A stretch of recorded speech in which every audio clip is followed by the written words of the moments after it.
हर मनुख की उत्तम सेहत के अधिकार नूं बरकरार रखण अते नतीजे वजों हरेक व्यक्ति नूं बेहतर अते उच्च गुणवत्ता वाला इलाज मुहैया करवाउण दे उद्देश नाल अमनदीप हस्पताल पठानकोट ने आर्थिक तौर ते कमजोर मरीजां लई अमन की आशा योजना की स्थापना की है।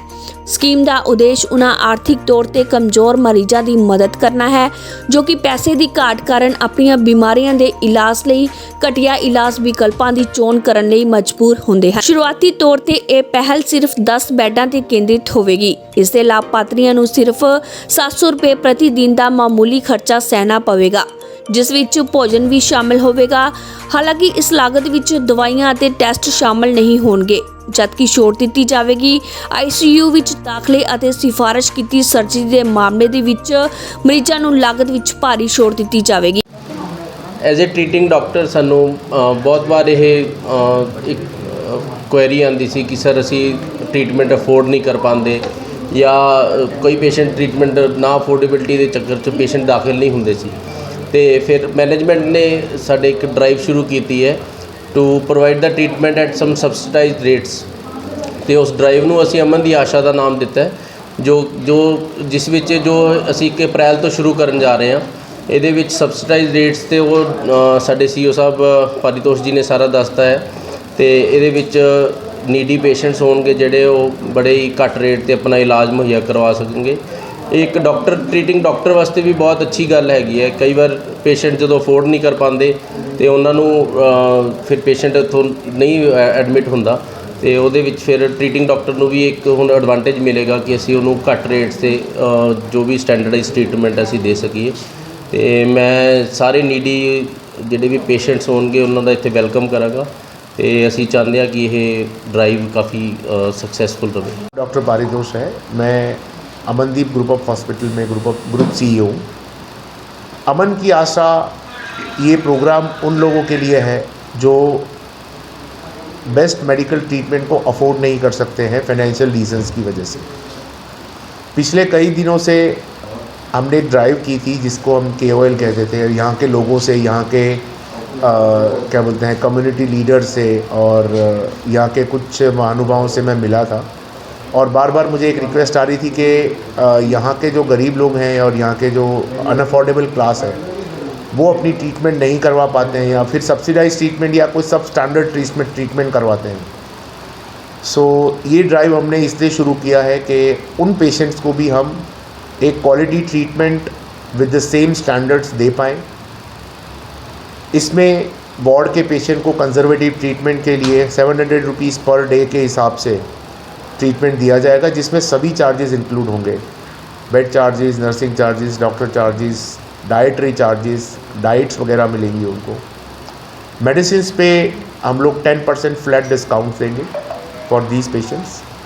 सारे इन्वेस्टिगेशंस पे 10% डिस्काउंट रहेगा पेशेंट्स को। और अगर पेशेंट ICU में एडमिट होता है या कोई भी सर्जिकल प्रोसीजर होता है तो उसके सारे प्रोसीजर कॉस्ट पे या हॉस्पिटल की सर्विसेज कॉस्ट पे उनको 50% का डिस्काउंट दिया जाएगा। ठीक है, I would not say discount, we will say subsidy दी जाएगी उनको। So that will be there subsidised rate for them, और ताकि वो अमनदीप हॉस्पिटल जैसी एक क्वालिटी ट्रीटमेंट को ले सके और अपनी फाइनेंशियल अफोर्डेबिलिटी के अंदर ही ले सके। उनको यहाँ से कहीं बाहर ना जाना पड़े और उनकी कॉस्ट ऑफ ट्रीटमेंट और उनकी क्वालिटी ऑफ ट्रीटमेंट दोनों कॉम्प्रोमाइज़ ना हो।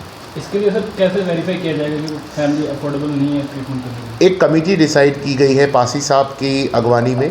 पासी साहब बहुत ही जाने माने और बहुत ही रिस्पेक्टेड पर्सन है पठानकोट के। सो पासी साहब की अगवानी में हमने एक कमेटी का गठन किया है जिसमें ट्रीटिंग डॉक्टर भी होंगे। ट्रीटिंग डॉक्टर का भी इनपुट उतना ही इम्पॉर्टेंट होगा कि ये पेशेंट को सही में ज़रूरत है या नहीं। पासी साहब की जो कमेटी और हमारी जो कमेटी है वो उस चीज़ को डिसाइड करेगी कि पेशेंट सही में फाइनेंशियली अनअफोर्डेबल है, और वो आइडेंटिफाई होते ही हम उस पेशेंट को सारी सब्सिडी और सारा क्या बोलते हैं जितनी भी सहूलियत है अमन की आशा की उनको दी जाएंगी। ये सब फैसिलिटी कब से स्टार्ट हो रही है? ये फैसिलिटी कल से हम वार्ड इनाग्रेट कर रहे हैं। कल सुबह 10 बजे इनाग्रेशन है वार्ड का। एंड SDM साहब ने भी कंसेंट दी है कि वो आएंगे एंड उनकी अगवानी में हम कल इस वार्ड का इनॉग्रेशन करेंगे और कल से ये ट्रीटमेंट स्टार्ट हो जाएगी। ਦੇ ਲੋਕਾਂ ਵੱਲੋਂ ਅਮਨਦੀਪ ਹਸਪੀਟਲ ਦੀ ਮੈਨੇਜਮੈਂਟ ਦਾ ਬਹੁਤ-ਬਹੁਤ ਧੰਨਵਾਦ ਕਰਦਾ ਜਿਨ੍ਹਾਂ ਨੇ ਇੱਕ ਅਮਨ ਕੀ ਆਸ਼ਾ ਪ੍ਰੋਗਰਾਮ ਸ਼ੁਰੂ ਕੀਤਾ, ਜਿਹਦੇ ਨਾਲ ਕਿ ਸਾਡੇ ਜਿਹੜੇ ਗਰੀਬ ਲੋਕ ਹੈ ਜਿਹੜੇ ਕਿ ਨਹੀਂ ਪੈਸੇ ਅਫੋਰਡ ਕਰ ਸਕਦੇ ਉਹ ਆਪਣੀ ਟ੍ਰੀਟਮੈਂਟ ਕਰਾ ਸਕੂਗੇ, ਕਿਉਂਕਿ ਕਈ ਲੋਕਾਂ ਦੇ ਯੰਗ ਬੱਚੇ ਹੁੰਦੇ ਆ ਉਹ ਪੈਸੇ ਦੀ ਵਜ੍ਹਾ ਕਰਕੇ ਹੀ ਉਹਨਾਂ ਦੀ ਡੈਥ ਹੋ ਜਾਂਦੀ ਹੈ।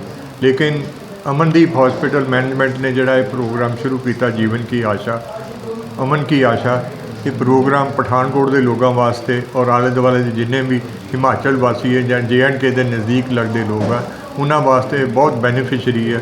ਮੈਂ ਮੈਨੇਜਮੈਂਟ ਨੂੰ ਬਹੁਤ-ਬਹੁਤ ਮੁਬਾਰਕਬਾਦ ਦਿੰਦਾ ਹਾਂ ਜਿਨ੍ਹਾਂ ਨੇ ਕਿ ਜ਼ਰੂਰਤਮੰਦ ਲੋਕਾਂ ਵਾਸਤੇ ਵੀ ਇਹ ਸੋਚਿਆ, ਕਿਉਂਕਿ ਕਈ ਲੋਕ ਤਾਂ ਸਿਰਫ ਪੈਸੇ ਦੀ ਵਜ੍ਹਾ ਕਰਕੇ ਹੀ ਇਸ ਹਸਪੀਟਲ 'ਚ ਨਹੀਂ ਆਉਂਦੇ ਸੀ।